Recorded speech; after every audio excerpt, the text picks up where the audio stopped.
Hello, everybody. Another Q&A with Dr. J. Dunn from My Happy Genes and me, GC. And today we are speaking to all of you poor people who have middle of the night waking. You can fall asleep fine, but you wake up somewhere between 1 and 4. Your heart might be racing. Your mind is on high alert. If that's you, this conversation is for you. And Dr. J is going to tell you all about why those things can happen. Now, there are lifestyle factors. If you eat really late, you've had a bunch of partying with your friends, but we're talking about the systemic reasons that these things could happen. So, Dr. J, why do some people wake up in the middle of the night feeling wired?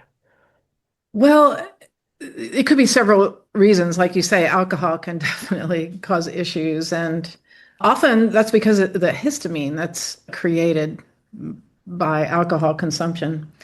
And histamine is one of our wakefulness hormones. The other big hormone that we look at is cortisol, and they often go together. So if you have a histamine reaction, the body goes into alarm state and cortisol goes up, which is our primary stress hormone, and boom, your brain is awake. Histamine is our wakefulness hormone, and cortisol is the other one that kicks in. So it's really frustrating. I suspect there's a lot more of this issue than we knew, the histamine component. It's not just about melatonin, it's about our nervous system signaling by those two major chemicals. So the brain shifts from sleep into alert mode when those hormones are secreted. It's fascinating. So when you adopt a low histamine diet, and I've talked to a lot of people about this, if they're having that wakefulness thing, they're between 1 and 4, I'll say, okay, try a low histamine diet and or take some supplements that break down histamine, not antihistamines. That's a whole nother issue, but that has often solved the problem. That's interesting. It never dawned on me that antihistamine would mean that it was lowering or dampening the production of histamine in such a way that histamine had something to do with feeling drowsy, right? Because they make you drowsy, right? So anyway, what does histamine have to do with sleep? So again, it's the brain's wake up neurotransmitter. So when you take an antihistamine, it actually makes you drowsy. Or there are certain brands will make you drowsy. But its job is actually to block the receptors. So there are 4 different receptors in the brain that correspond to different symptoms. And some can be like inflammatory, some can mess with your digestive system, some can mess with your brain chemistry, and some actually can create autoimmune conditions. So when you take an antihistamine, it usually blocks the first receptor, the H1 receptor that creates allergies. So the histamine is still in your system, and sometimes that can cause nighttime alertness anyway, even though you've taken an antihistamine, because it's only blocking the receptor, not breaking down the histamine itself. Hmm. So it can create this sense of being tired and wired. I hear that from patients. I'm just so exhausted because I'm not sleeping, but I feel like I'm wired. And that's usually because their histamine levels are so high. And it can also contribute to vivid dreams and not being able to get down into that REM sleep that is so restful and repairing. And also why antihistamines can make people sleepy. Yes. Yeah. It's yeah. So you mentioned cortisol. Tell us about how cortisol fits into this. Yeah, so cortisol is our main stress wakefulness hormone. It goes up in the morning when we're getting up and we're getting ready for the day. Your cortisol levels rise, and then at night it should drop down. And so if you drink too much coffee, because coffee will increase cortisol levels or caffeine will, it can, if it rises too early, if you have an allergic reaction, let's say, and your histamine goes up, your cortisol is going to go up as well. And it's interesting that it can wake you up around 2 to 4 a.m. with racing thoughts and a surge of anxiety without a real reason for it. And they amplify each other. Cortisol and histamine will cause each other to just go up. Or histamine goes up, you wake up stressed, and your cortisol goes up. So it's like this vicious cycle of cranking each other up, and then you're awake. And I hear people say, oh, yeah, once I'm awake, like 1 or 2 a.m., there's no going back to sleep for a while. So they watch TV or listen to a book, or they get going, and then they get a second sleep. And I hear this comment a lot, especially from older people. Like, I have that second sleep. Like I wake, I may sleep from 9 to 1, and then I'm awake from 1 to 4, and then I go back to sleep from 4 to 7. It's called second sleep, and it's become very common. And I really attribute that to histamine. Over time, histamine can damage the villi of the intestines and create more sensitivity to histamine. So as we get older, we have less ability to get histamine out of the body, and it can cause this cycle of it going up in the middle of the night, the cortisol going up, and then pretty soon your body will relax and go back to sleep. But it's just fascinating how that's contributed, I think, to the second sleep. That's just a theory.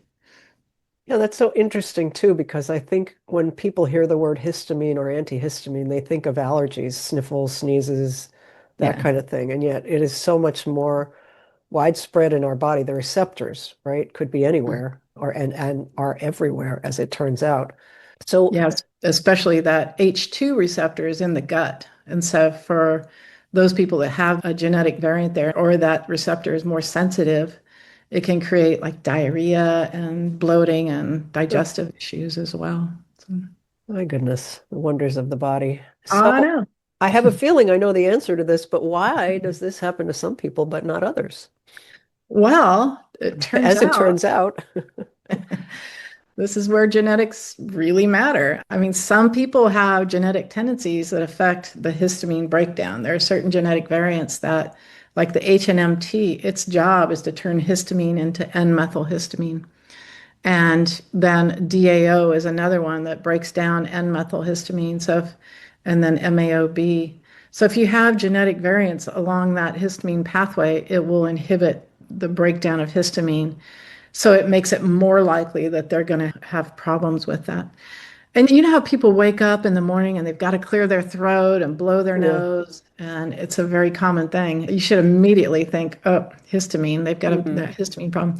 We're also seeing it very much associated with sleep apnea and tinnitus. So those things that are like everybody thinks we don't know what causes it, but it's so common and you need to have a CPAP. It's like, no, oh my gosh, it's definitely related to histamine production and your inability to break it down or the sensitivity of the receptors. Huh. Now, is there any, I would imagine that lack of sleep, interrupted sleep, these kinds of things, then beating yourself up because you can't go to sleep, and does that have anything to do with anxiety in people or getting depressed because of it? Yeah, very much so. And that one is more related to the H3 receptor, which affects our brain chemistry, our ability to make neurotransmitters and break them down. And it's so interesting because I'll see these genetic variants when I look at people's reports, and it's like, do you have allergies? And they're like, no. Mm. But then I question them a little more, and it's like, do you wake up in the middle of the night? They're like, yeah. Do you have gut issues? Yeah. Do you have anxiety and mood issues? And they're like, yeah. I'm like, that can all be related. Also, really heavy, painful periods can be very much related to excess histamine in the body. Wow. So it's kind of fascinating how many things it can affect, not just the classic, we're dripping, running from the nose and itchy eyes and sneezing. It can be a lot of other things in the body that we don't typically think of. Huh. Interesting.